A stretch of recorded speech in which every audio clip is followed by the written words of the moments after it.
On today's show, the LA Clippers dropped their third game in a row. What's been going on? What are the biggest takeaways and how did we come up so short in what was a very competitive game in Detroit? Going to be talking about it all on today's Locked On Clippers.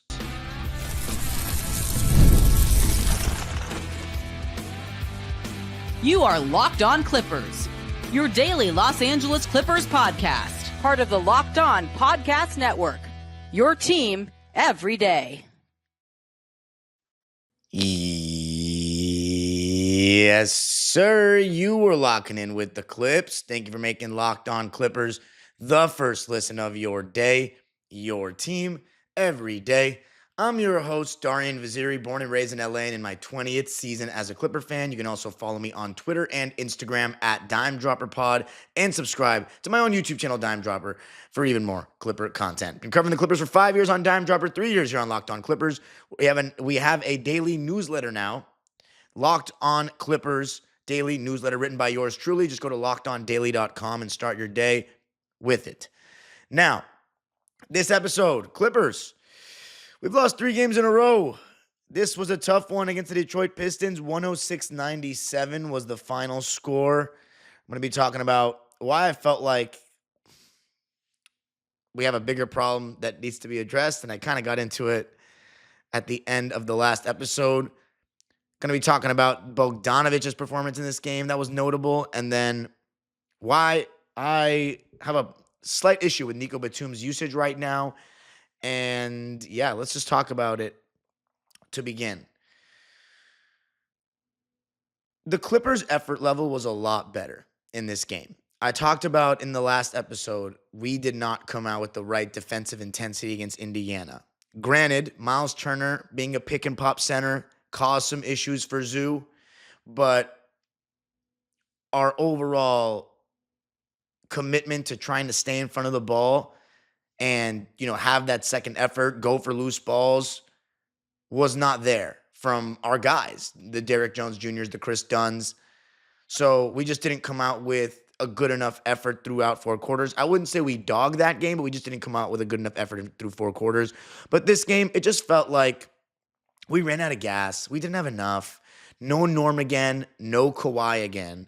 So I'm thinking to myself, like, man, James Harden's still playing. Like, he is playing a lot at his age, given all his mileage, 35 years old. Did he play well, and is that an excuse? No, it's not an excuse. He didn't play well. He shot 5 for 22 from the field. He was 3 for 11 from 3. He didn't even shoot well from the free throw line, 5 for 8. And as a team, we shot 12 for 19 from the free throw line. 2 of them from Zoo, 2 misses from Zoo, who was 1 for 3. 3 from Harden. So 5 out of our 7 misses from the line were from our 2 best players. And we were 12 for 19 for the game, whereas they were 25 for 36 from the game. So not actually that much better percentage-wise, but they got to the line 17 more times. And, I mean, they're a younger, more athletic team. And the refs kind of switched up in the third quarter with what they were allowing physically. I thought they were letting both teams play first half, and then I guess we got a little too handsy for their liking, and it was tough to play defense without fouling. And granted, we were fouling, but we were fouling the whole game, and both teams were kind of fouling the whole game, and we just thought, I was actually watching it on the Pistons broadcast because I don't have cable right now, so I was watching it on an illegal stream, and I was watching it on the Pistons broadcast, and Greg Kelser kept saying how, active we were defensively and how the refs are, calling this like the fans of the 90s and the early 2000s want. So I was enjoying it, actually. I really was. But yeah, we were having a tough time playing defense without fouling. And then ultimately, the best player on the floor was Cade Cunningham, who I said this on my Dime Dropper Live last night. He's my favorite player that's younger than me. I mean, that is a special player. I think his one flaw is probably, the flaws he has are turnovers and probably a little too much ball dominance, but not for this team. I think we'd have to see if he plays with, when he plays with other guys and, how, because right now he's up there, top 5 in the league, I think, in time of possession, which makes sense for this team. And someone's going to be ahead of that stat, but I usually don't think teams, when we're talking about later down the line for him, when he's trying to win championships or whatnot, if the Pistons ever get back to that, I think obviously, you don't want a guy that's that ball dominant, that high usage.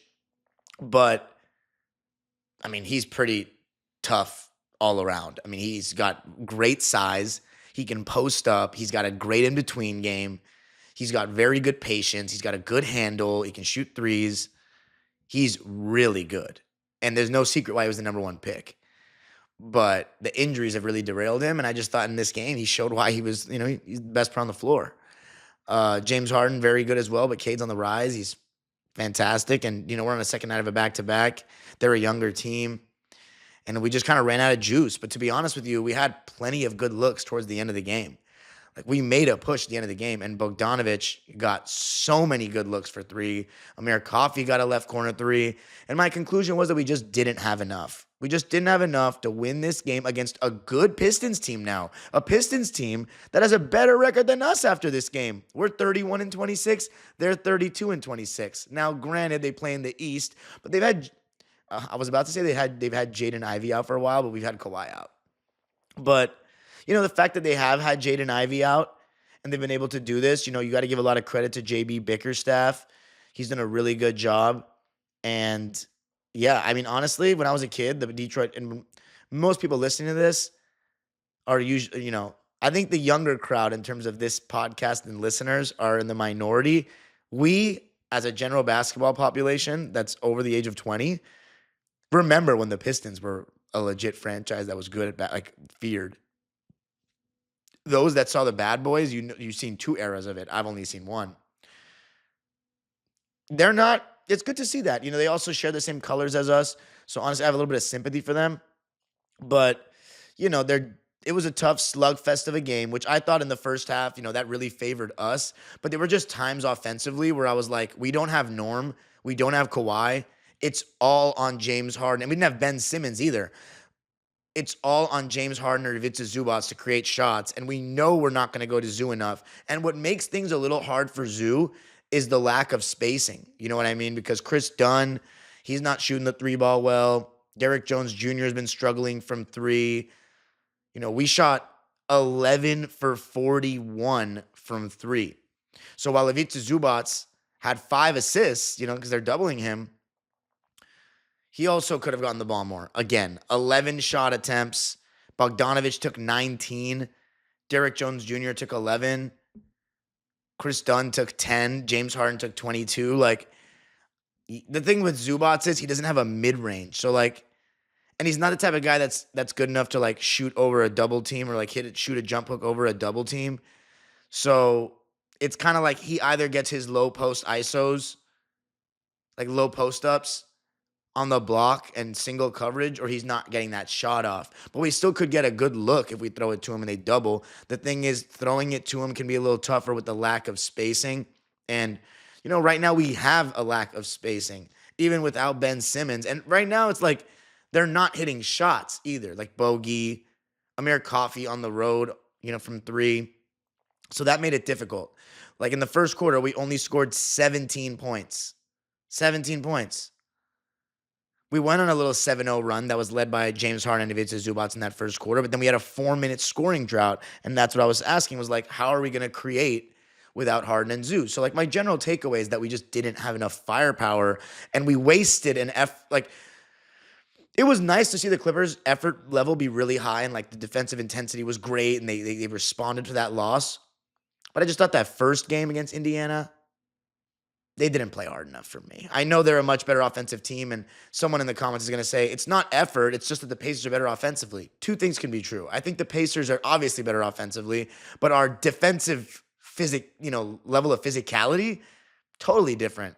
Chris Dunn, he played amazing in this game. He really played amazing.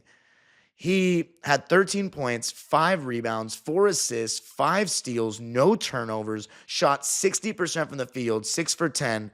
The only thing is his 3-ball, 1 for 4. He's not a good 3-point shooter, but he made life very difficult for Cade. Very difficult. Cade still was the best player on the floor, but his 32 points did not come easy. 32 points, 9 rebounds, 7 assists for him, but he also had 7 turnovers and shot 9 for 22. And Chris Dunn was a big part of that. Derrick Jones Jr. also thought he had a very solid game. The thing I'm starting to notice, though, about DJJ, or he doesn't like being called that, so DJ, is that he's just not as tall as you'd think he is. There was one time Tobias shot a turnaround over him, former Clipper Tobias Harris, of course, And I was like, damn, like that was a tough shot. But at the same time, I'm like, oh, wait, Tobias is like an inch taller than him or 2 inches taller than him. So it looks that Derrick Jones Jr. is taller than he is because of his long arms. But he's just 6'6". He looks like he's 6'7", 6'8" out there, especially with his leaping ability. But there are times where he's contesting really well. And I'm like, how do these guys make these shots? And they are tough shots. Sometimes there's such a thing as good defense, better offense. And I think that's just been coincidentally happening to him recently. Truly. Some people might think I'm being too nice to him, but I do think it's just some guys making tough shots. But what I'm noticing is that he's not as tall as you think he is. But Amir Coffey, he was not bad. I mean, 10 points. I thought his defense was better. 4 rebounds, 3 assists, 3 for 8 shooting, 1 for 4 from 3. I mean, we shot 40% from the field, 27 from 3, 63 from the line, and we turned the ball over 17 times, in which resulted in 22 Piston points. I think that your defense can be great, but when you put all those things together, it's not going to be enough to win. So that's my overall takeaway, and that we really dogged it in the Indiana game, in my opinion. So it's a tough loss. Clippers dropped to 31-26. Coming up, going to be talking about the Bogdanović closing to the game. Should he have stayed in the game? We'll be talking about it coming up. I got to tell you about something that I've been ordering a lot of lately. DoorDash, and I'm not even kidding.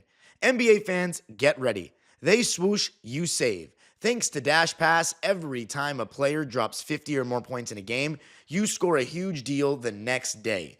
It's simple. When any player scores 50 or more in a game during the 24-25 NBA regular season, Dash Pass members get 50% off an order, up to $10 off the next day from noon to midnight. After an epic 50-point performance, celebrate by ordering wings, pizza, or burgers from your favorite spot delivered straight to your door. Sign up for Dash Pass and be ready to save. When any player scores 50 or more in a game, Dash Pass members get 50% off an order the next day, up to $10 off. Just use promo code NBA50 from noon to midnight after a 50-point game on eligible orders at participating merchants. I got to listen to this as well. Must have an active Dash Pass account. Terms apply. Visit DoorDash to learn more.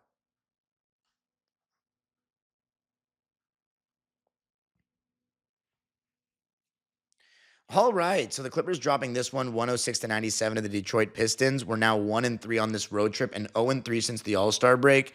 And I want to talk about Bogdanović for a second, because he got so many wide open threes in the second half of this game, and he just did not make more than one. He's been taking some bad shots. And here's the thing about Bogey, right? I really liked him on the Kings. I watched him for Serbia in international competition. I think on the Hawks, he was one of the better six men in the league. And that's kind of what he is, a six-man combo guard that can come in and get you buckets, can play make a bit, can handle the ball. But you don't see the specifics until you watch a guy every night. However, according to Hawks fans and according to the numbers and my eye test, but the thing is, I can't compare me watching Bogey every playoff game that the Hawks played, which I did, and then like some regular season games scattered. And I watched a lot of Hawks basketball in 2021 during peak COVID, fresh out of college, jobless like era, early first season of Dive Dropper. But his numbers are way down. And the eye test is showing that, like, okay, I feel like he's always taking these bad shots, but he just made more. Maybe I'm wrong. If you're a Hawks fan, let me know. But it was frustrating because we already know he's not the best defender. He's getting wide open three after wide open three. And I know why he's in the game, because he can handle the ball and make plays in addition to his shot making. That's why he's out there. And we don't have that with a Derrick Jones Jr. out there, because you already have Chris Dunn and Ivica Zubac out there. That's two non-threats. You put Derrick Jones Jr. out there, and you don't have Norman Powell. That makes it James Harden and Amir Coffey as the only like real spacers. I mean, Amir Coffey on the road has not been shooting well from three. So he went with Bogey, and he just bricked away. And after a couple in the fourth, I was like, okay, Ty, please take him out of the game. He's not making shots. It's not his night. Let's just go with Derrick and just hope he makes a shot. Right? Or even Patty Mills, who was shooting well in the first half, but I get it, he's old, but he was 2 for 4 from 3 in the game. He actually had a little stretch at the end of at the beginning of the second quarter where he was coming off screens, knocking down threes when the big was in drop coverage. He played 10 minutes, had 6 points on 2 for 4 shooting, and yes, all his shots were threes. The plus minus doesn't look good. He was a minus 11, partially because he's sharing the court with Drew Eubanks, who doesn't do anything. And I knew that when he was going to come to the Clippers, because that's why Phoenix got rid of him for Mason Plumlee, who we didn't re-sign because we don't think he's good enough either. So yeah, by the way, Ty Lue does not want to play Drew Eubanks. He's doing it because Ben Simmons was out and he can't do his small ball 5 lineup. 0 points. Listen to this stat for Drew Eubanks. 0 points, 2 rebounds, 1 turnover, 0 for 2, minus 17 in 11 minutes. Now again, single game plus minus does not dictate much. I can't even tell you much that Drew Eubanks did wrong. I just don't think he's particularly good at anything at the NBA level. Like, I just think he's a guy that should play for bad teams. And then eventually he's going to phase out of the league, and he can still say he played in the NBA, and that's amazing. And he's amazing at basketball for being one of the players that has played in this amazing league. But he's not good enough to be in a rotation for a team that actually wants to do something, in my opinion. And and teams have shown that. Nothing personal. I bet Drew Eubanks is a cool guy. Even though I was trolling the hell out of him in Utah earlier this season when he was looking at the wall. I was like, what are you looking at, Drew Eubanks? It's funny that we have him now. But yeah, I didn't see much there. I mean, by the way, what did everybody think of that decision in the end of the second quarter to take Zubats out of the game because Ty knew that they were going to put him in pick and roll and tried to switch everything and make Cade Cunningham take a tough shot, which he did. But the amount of separation that Cade got on that step back, like, he sent Drew Eubanks back to the Palace of Auburn Hills on that one. So I don't know. That decision didn't work out, but that was if you're wondering why did Ty do that, that was the thought process because Drew Eubanks is a little more mobile, he's smaller, but like, dude, like, who do you think Drew Eubanks is? Like, Bam Adebayo? Like, I want him to, just in case Cade Cunningham puts him in the action, I'd rather have Drew Eubanks defending the perimeter than Zoo. Like, bro, what kind of trade-off? We're talking like, what are we talking about here, man? Anyway, it was very frustrating seeing Bogey miss 3 after 3. He had 13 points, 4 rebounds, 5 assists. See, this is why the single game plus minus just isn't a good stat. 3 turnovers. He was plus 6. I mean, it's an objective fact that we won the minutes with Bogey, but I just don't think lineup data is the bar for individual performance, whether it's a large sample size or small. I think a large sample size can tell you maybe, okay, the team is better with him on the floor, and maybe there's something to it when they're worse with them on the floor, but it's also very dependent on who's out there with you. So you just got to watch an individual player. Are they doing the right things? You know, is everybody making the right rotation when he's in? Like that, you know what I'm saying? It's stuff like that. But no, I don't think Bogdanovich played well. I mean, and I do think there's a difference between playing well and shooting well. But when your job is largely to make open shots, then they a lot of times when your team loses, then it's oftentimes, correlated. 1 for 12 from 3 is absurd. 1 for 12. If you combine Bogey, James Harden, and Chris Dunn's 3 balls in this game, they were 5 for 27. 5 for 27. I think I said 5 for 29 on Dime Dropper last night, and that is very, very shameful to my mental math. I hold myself to a higher standard than that. But yeah, as far as, here's one of my complaints, though. You know who I didn't mention purposely because he seems like an afterthought to everybody? He started the game. Nicolas Batum. Nicolas Batum can shoot threes. Nicolas Batum, the thing is he doesn't play make, right? But he makes the extra pass. He can actually guard 1 through 5 in today's NBA a lot of times. He doesn't hurt the team ever besides, oh, he missed a couple open threes. Oh, he should have shot that, but he made the extra pass instead when it wasn't there. That's Nico. That's the worst thing he does. He's a plus on defense every time. Why are we treating him like he's 50? He was like one of the biggest parts of the French national team in the Olympics. Want me to read Nico Batum's minute log? Because in this game, he had 9 points, 3 rebounds, 1 assist, 3 steals, 0 turnovers, on 3 for 5 shooting, and of course, all his shots were threes.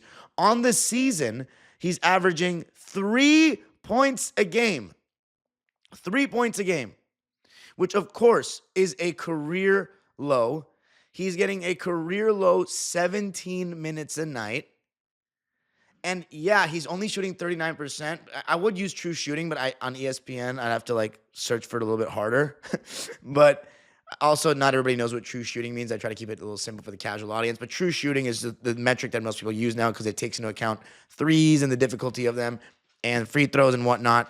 But 39% from three, and he's shooting 39% from the field. And I always say about Nico is that all his shots are threes almost every time I describe his field goal attempts and whatnot.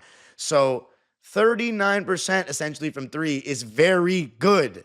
And he plays good defense.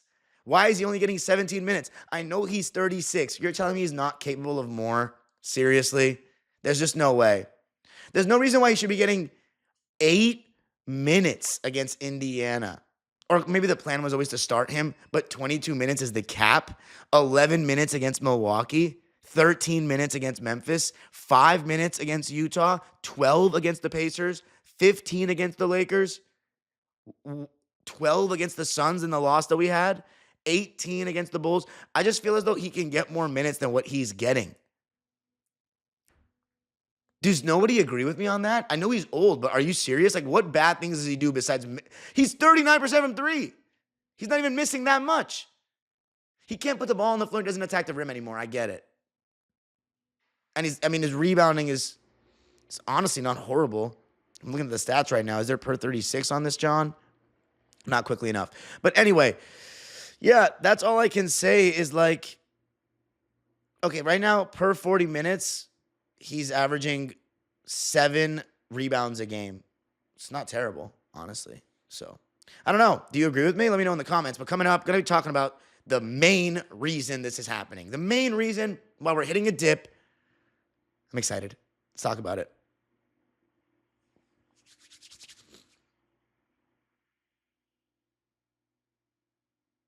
All right.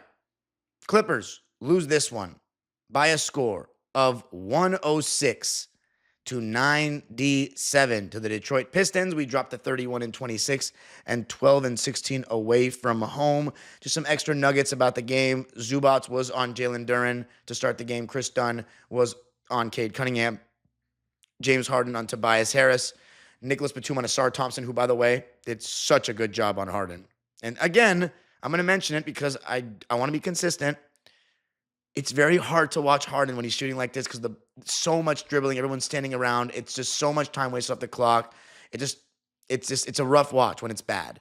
But what choice do we have besides throwing the ball to Zoo a little bit more, which he should be doing, James Harden? I put that on Ty Lue and the coaching staff a lot as well. But yeah, by the way, so if you're thinking I'm going soft on Ty Lue, I was maybe not a little as harsh as I should have been in that second segment. Yeah, I think we should have taken Bogey out the game and put Nico in or something. Not just lived and died with Bogey. I'm sorry. But that's the Bucks game and this one. I don't think Ty and the coaching staff have been up very sharp. But I think James Harden as the floor general needs to look for Zoo a little bit more in late game situation, in second halves, I should say. Both Zoo and Ivica Zubac, both Zoo and Drew were in drop coverage. In the beginning of the game, Jalen Duren was blitzing Harden, and we were getting some good looks off of the, short roll action. But yeah, I mentioned our activity on defense early. Thought Nico was a part of everything. He was knocking down threes. He was, getting deflections. Patty Mills, mentioned him and his shot making. But yeah, I thought in the first half we had them exactly where we wanted them. Derrick Jones Jr. had a really solid game attacking closeouts and defending, off the ball especially. His jab and recovery, one pass away, is so good fundamentally. And also, he's got such long arms. It feels like he always gets deflections on that. Because dudes think that that one pass away is open, but it's not. Anyway, let's see.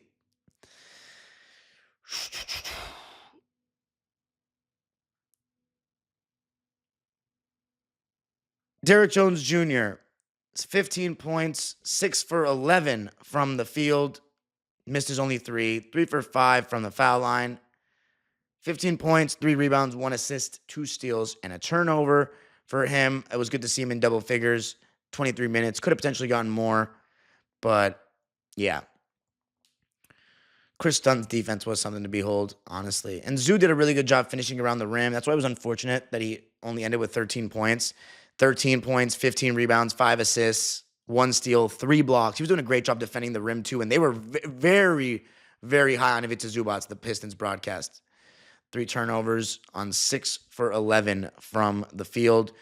George Blaha is still broadcasting for the Pistons. He's been around since like the Isaiah days. I feel like, is this not his last season?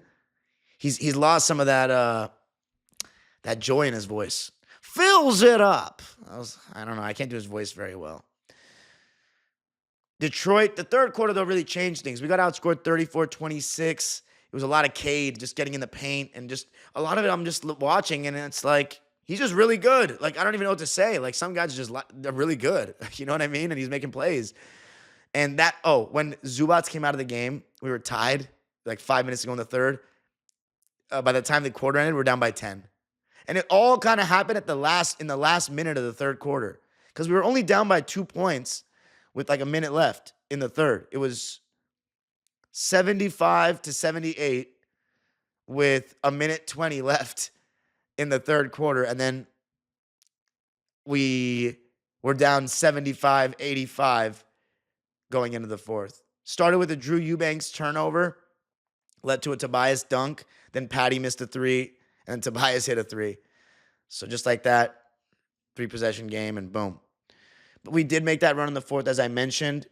And it was funny because when Cade Cunningham came back in the game, that's when we kind of made our run, because he was rusty, missed a couple of threes, then turned the ball over. Chris Dunn took it from him at half court, and I think Amir Coffey finished with an and one. But yeah, a lot of chances for bogey, and he just couldn't hit. Basically read everybody's stat line. Let's talk about, for me, the main reason why this is all happening is the Kawhi thing. I don't know. I don't know what to say. Laker fans are under the impression that Norm and Kawhi are going to be fine for the Lakers. If that's the case, like, I don't know. It just further backs up the narrative that we're so focused on the Lakers and hyper fixated on them as opposed to just being successful. But I don't know what's going on with Kawhi's foot. Point being, if there's another injury here, what can I say at this point? Like, what can I say? It's very hard to build good habits this way, people. Like, the fact of the matter is, this team has done their part. This team is a 9 or 10 seed. Point blank. You expect a 35-year-old James Harden to carry us the length of this entire season to a playoff spot in the West? Like, I just don't think that's realistic. I never thought that was realistic, but Norm was playing out of his mind. Now Norm's missing some games.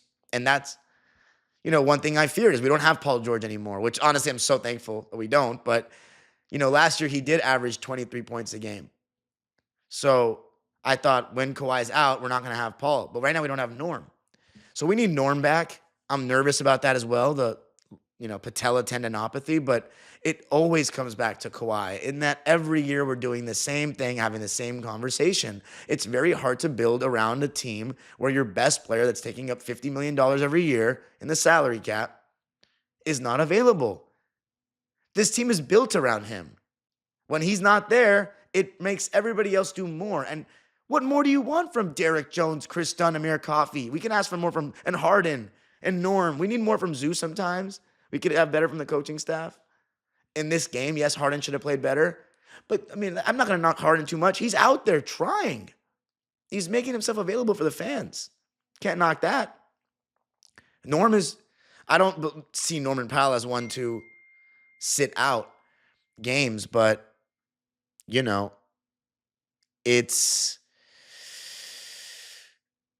tough because I hate that we saw him in that three-point shootout. It just wasn't a good look, in my opinion, as a fan. But I hope he gets well soon. I don't think it's the end of the world, but it's just as we get closer and closer to the playoffs, it's just getting harder and harder to imagine that this ends up being something that we smile about after the season. That's all I'm saying. We've had a great stretch. We've had a really good 57 games, but Kawhi's got 25 games to get right, and he's not playing all of them. So let's see what happens. Chicago on Wednesday. You can follow me on Twitter and Instagram at DimeDropperPod. Subscribe to my own YouTube channel, Dime Dropper, where I went live directly after the game for an even more unfiltered take right after. And Locked On Clippers is free and available wherever you get your podcasts. Make sure you sign up for the newsletter at LockedOnDaily.com. And the age-old proverb continues. Go Clippers.